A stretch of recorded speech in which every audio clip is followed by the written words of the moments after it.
भाजपाईंना, RSSच्या सगळ्या स्वयंसेवकांना एक साधा प्रश्न विचारायचा आहे. उठताना, बसताना, खाताना, पिताना, झोपताना प्रत्येक वेळेला तुम्हाला प्रभू श्रीराम आठवतात. प्रभू श्रीरामाचे गोडवे तुम्ही गाता, प्रभू श्रीरामाची रामकथा तुम्ही सांगता. मग त्याच प्रभू श्रीरामाच्या रामकथेमध्ये एका क्ष माणसाच्या सांगण्यावरून सीता मातेला अग्निपरीक्षा द्यावी लागते.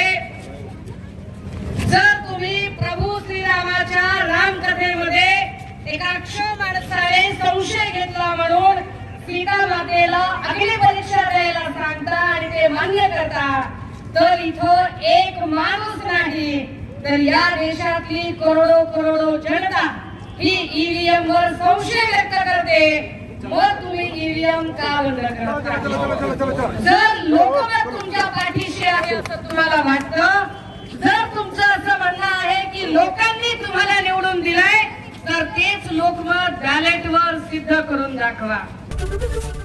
एबीपी माझा, उघडा डोळे बघा नीट.